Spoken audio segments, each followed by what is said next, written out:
अस्सलामुअलैकुम दोस्तों और साथियों, उम्मीद है आप लोग खैरियत से होंगे। बहुत दफ़ा लोग पूछते हैं कि बुढ़ापे में इंसान की खुराक क्या होनी चाहिए।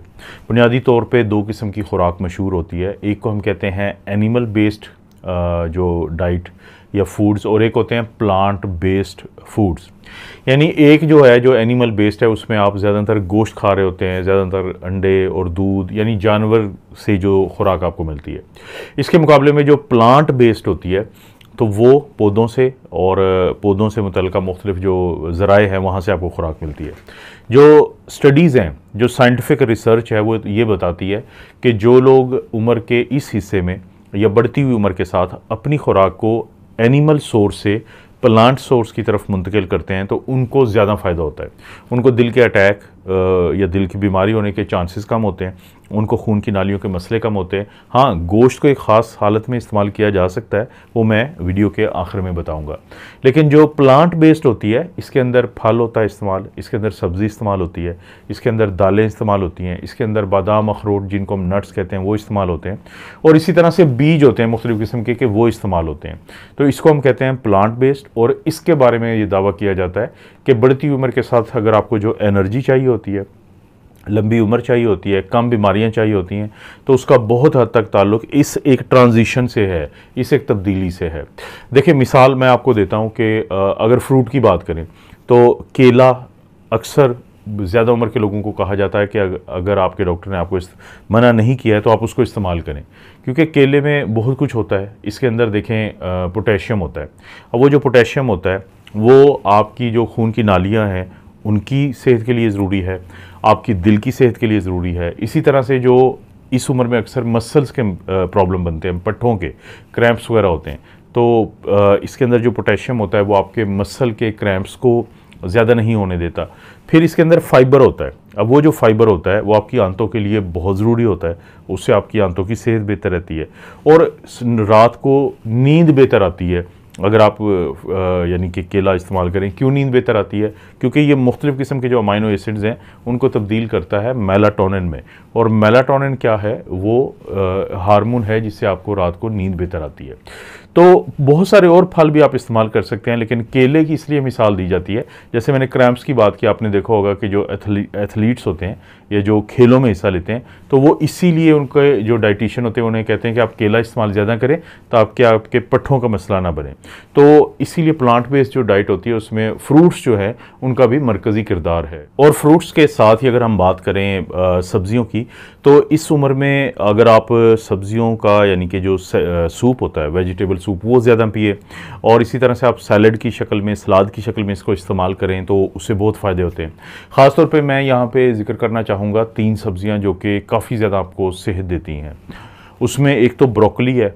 ब्रोकली क्या है कि ये सब्ज़ी जो गोभी है उसकी एक किस्म होती है और अब पाकिस्तान में मिल जाती है। ये एक अच्छा ज़रिया है विटामिन सी का और कैल्शियम का। तो इस तरह आपकी हड्डियाँ भी बहुत मजबूत रहती हैं, आपका इम्यून सिस्टम भी बेहतर रहता है और इसी तरह से आपकी जिल्द जो है वो ठीक रहती है।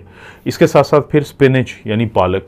अब पालक के अंदर जो है वो आपको विटामिन ए भी मिलता है, सी भी मिलता है, विटामिन के भी मिलता है, आयरन भी मिलता है, फोलेट भी मिलता है और इसके साथ साथ पोटेशियम भी मिलता है। यानी बढ़ती उम्र के साथ जो आपको विटामिन्स चाहिए होते हैं तो वो बहुत हद तक आपको यहाँ से मिल जाते हैं। लेकिन वो लोग जिनको इरिटेबल बाउल सिंड्रोम हो, जो खून पतला करने वाली दवाइयाँ लेते हों या जिनको गुर्दों का मसला हो, तो वो ज़रा एहतियात करें, वो कम इसको इस्तेमाल करें। और सबसे आखिर में केल, सब्जियों में से ज़ाहिर है आप बहुत सारी और भी सब्जियां इस्तेमाल कर सकते हैं, लेकिन ये सबसे बेस्ट जो वेजिटेबल्स होती हैं मैं उनका जिक्र कर रहा हूँ। तो केल भी एक सब्ज़ी की एक किस्म है जिसकी आप तस्वीर भी देख रहे हैं। तो इसके अंदर भी बहुत कुछ होता है। केल के अंदर आपको मिलता है vitamin A, vitamin B6, vitamin C, vitamin K, folate, fibre, carotenoid, manganese, और ये वो चीज़ें हैं जो आपके जिस्म को चाहिए होती हैं इस उम्र में। केल भी उन लोगों को जिनको ऑक्सलेट, गुर्दे की पथरी हो या फिर जो खून पतला करने वाली दवाइयाँ जैसे वारफरिन वगैरह लेते हो तो उनको मोहतात होना पड़ता है, उनको अपने डॉक्टर से बात करना पड़ता है। वरना ये 3 सब्जियाँ ख़ास तौर पे और अमूमी तौर पे भी सब्जियों को मुख्तलिफ हालत में और ख़ुसूसी तौर पे सैलड की हालत में और सूप की हालत में इस्तेमाल करें तो बहुत फ़ायदा होता है, क्योंकि यहाँ पर बात हो रही है ट्रांजिशन की from animal source food to a plant based diet जिससे आपको फ़ायदा मिल रहा होता है। बहुत सारे लोग जब पौधों वाली खुराक की तरफ जाते हैं तो एक बहुत बड़ा पॉइंट उठाया जाता है कि इन लोगों में प्रोटीन की कमी हो सकती है। पहले तो ये है कि आप प्लांट सोर्स भी हैं आपके पास प्रोटीन के, ताकि आपके मसल्स और एंजाइम जो हैं जिस्म के वो मुतासर ना हो। जैसे मिसाल के तौर पे दालें जो होती हैं या बीन्स, ये जो मटर है, फलियां हैं, ये बड़ा अच्छा ज़रिया है। और इसी तरह से जो नट्स और सीड्स होते हैं, बादाम अखरोट है या बीज आप खाते हैं, कद्दू के बीज हैं, सूरजमुखी जो है उसके बीज हैं, मुख्तलिफ़ किस्म के जो बीज हैं, ये भी बहुत अच्छा ज़रिया है अच्छे वाली फ़ैट्स का भी।